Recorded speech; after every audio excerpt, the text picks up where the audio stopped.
for this TF. Oh, and Graves also Tristana, getting picked off along the with Braum. resets. Whew. Well, this is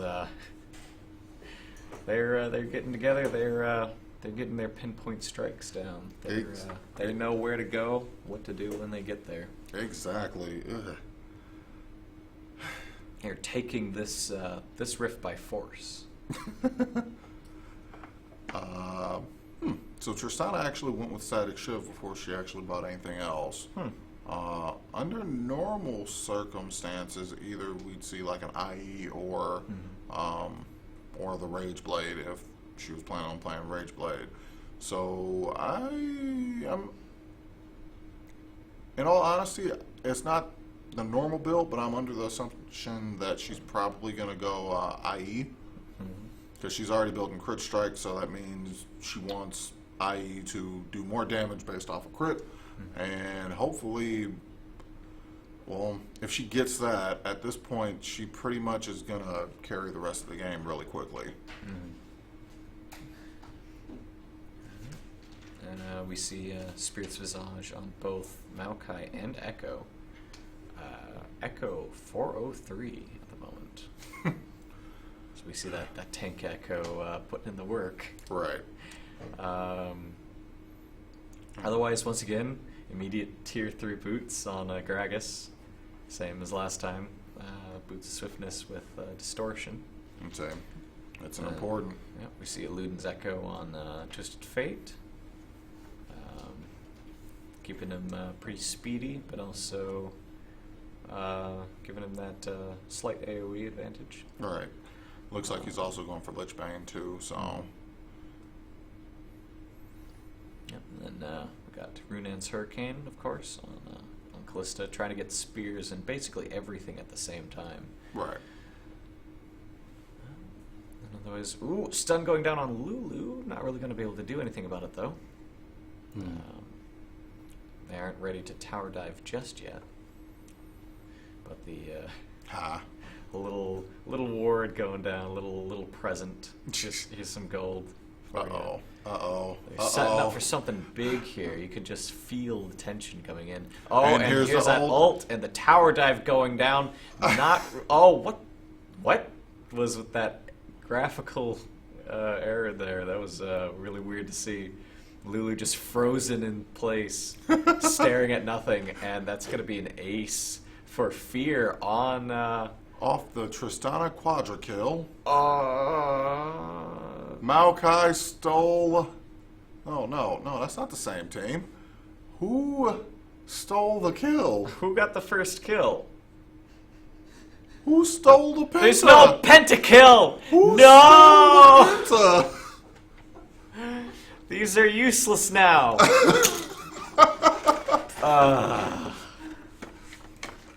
That's disappointing. I was like, oh, Quadra kill? Who's left? Maokai? Oh, no, Maokai's on the enemy team. Wait, they're all gone? Well. Oh, well. Maybe there'll be another one. There's still plenty of time. Yeah, you can get right back here for now. And it looks like Tristana actually is going for Infinity Edge now. So, they're grabbing Rift Herald by the looks of it, and really going to get that heavy push potential coming in there pretty quickly. Looks like Echo's going to take it. I think that's a really good choice at Not this sure point. where he's going with it, though. All of the lanes are pushed. He can split push by himself at this point. That's true. That's true. Well, I'm just wondering which lane he's going to pick. If I were Echo, I'd probably just stick with top. But if I would stick with top because right now it would take pressure off Dragon, which they're going for right now. So you really don't need to do that. Well, Echo's just here for Dragon as well. Right. So maybe he's going bot lane, or they're all going bot lane. Oh, they're all going to use the buff from Rift Herald to really push out this lane here pretty heavily. And Callista and Braum not really ready for this encounter because they're just coming in real hot. The Taric stun. Really quick damage coming down on Callista, but she's just barely able to get out. Maybe Echo's chasing her down, but is she going to be able to hop away? Because that's what she's best at. Lulu ult saving her, but Graves is going to go down to the TF. Lots of damage coming out. Fear getting pretty low here, but Maokai going in the front end. Oh, hey, but the Taric ult going down. It's time to run, and Maokai might be able to get out with the Braum ult, stopping everyone, allowing them to pick up some of these kills. Maokai really low, needs to get out of there. If anything else is going to happen, TF TF as well is also low on health. And, that was pretty intense. 1-for-1 trade there. Lost both junglers in that encounter. And the fight's still going on, actually. Well, I mean, Echo still has Baron. Yeah, and... yeah. Yeah, Rift. But, Deathcap really getting worn out on these encounters, but Fear seems ready to keep going on with these fights. Once again, just continuing to widen the margin of victor, or the margin between gold. Yeah. Yeah. So what is that? Almost 8,000? Almost 10K. Almost. Yeah, that's of course I can't do math in my head right now. But yeah, I've been repeating it all day and it's still true. It's been a long day. But yeah. Clearing out some vision here on the Baron. Just setting up for when they want to take it now that Rift is done. Oh. Echo poking Lulu a bit here and there. And Smelfear kind of coming in, trying to be a little aggressive, but taking a lot of damage in the process. Going down to the Maokai. But Echo's right up in their face, trying to distract them as much as possible. But he's going to go down to the Callista, helping with the Graves ult as well. And Deathcap's in a pretty good position here. They're chasing down the Taric. Taric is going to have to flash over that wall to escape the Callista. Are they going to get out of here? Yes, they are. Now, Deathcap has the upper hand. They're going to try to push for an objective. Try to make something out of this. I can't tell if they're trying to say that they need to go for Baron or... No, they've got cold feet, and that's not the thing that they want right now. Right. They need to be decisive, but they just deciding to walk away. Kind of a... I don't know. Not a very good idea. They had the pretty clear advantage there, and they could have gone for Baron.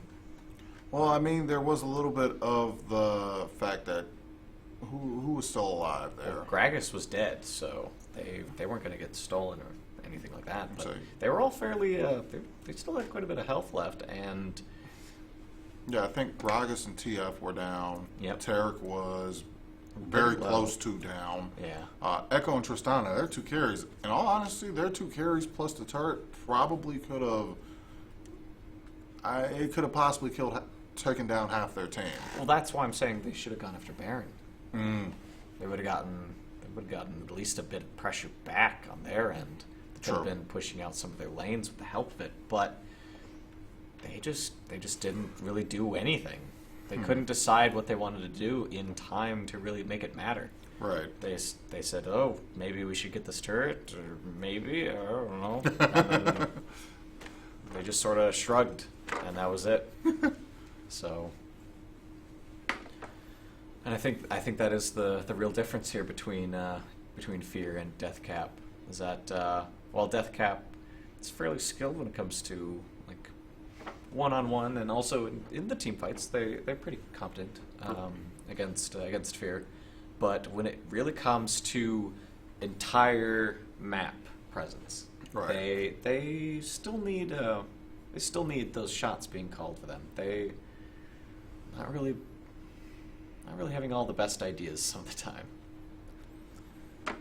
You say it's something that they can definitely work on, and they might not make them all the time. But I'm under the assumption that they wouldn't have gotten here if they didn't at least Right. maybe So far, 80% of the right calls. Yeah, so far they're head and head for for the best team in the tournament, of course. Right. But yeah, it's just interesting to see how we take for granted how quick Fear is to make these decisions and go for this or that. Right, and this it objective looks like here they come. Deathcap's kind of spread out for this kind of barreling train that is Fear in their jungle. But looks like they're going to try to make a move on the mid lane at least a little bit. Gragas, nope. Now they're going for Baron, it looks like. Or maybe they're just trying to pull them towards Baron and ensue a team fight that they... I don't know. Well, it looks like they're actually starting to move towards Dragon now. So perhaps they were thinking of Baron, and then they're like, well, Dragon for right now is the safer alternative until we figure out exactly how we want to handle the next team fight. Then well, clearing out some vision there. For a second, I thought they were actually going to go for Baron. I was afraid there that they were going to try to do Baron, but nope, not this time. So that was probably a good call on their part.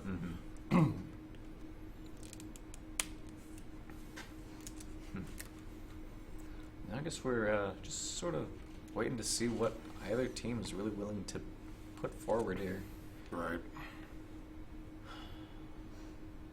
Now, again, there's a... TF split pushing. Yeah.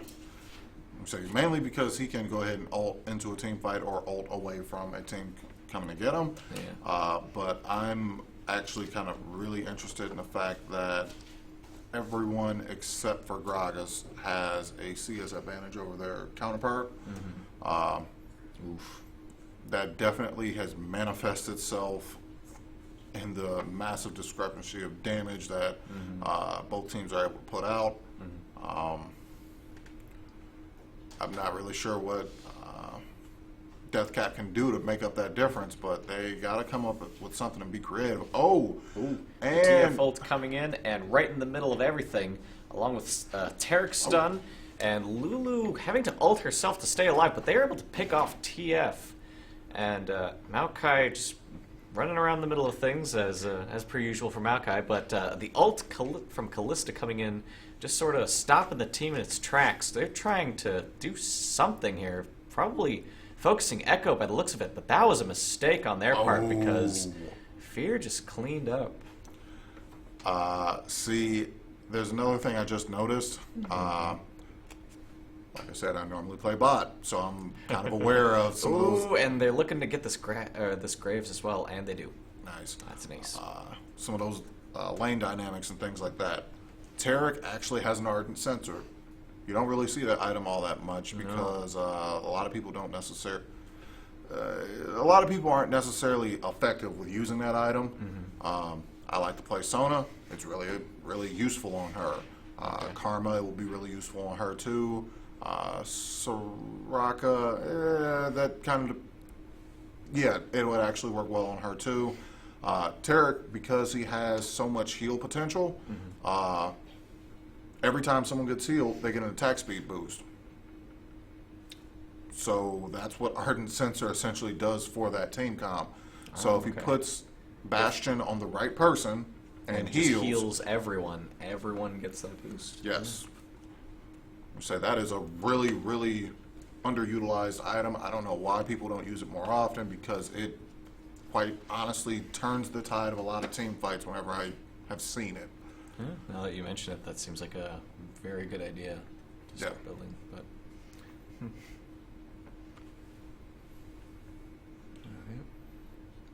yeah, we're just seeing Deathcap trying to clean up the remnants of what Fear left behind in their mid lane. Okay, so it looks like now they're starting their split push. Yeah, so we've got Echo in the top lane, able to get out if he needs to, but the rest of the team coming down here to the bot lane. With a nice Baron buff. They can't really split their attention at all here at the moment. They're pinging to help with the top lane, but it doesn't really look like anybody's going to go take care of it at the moment. Yeah. Their attention is more focused on the entire team barreling down their bot lane. The TF ult, not really doing anything with it, just checking in on them, peeking where they're at. Pretty much. Yeah. now they're just walking around to the top lane. That Echo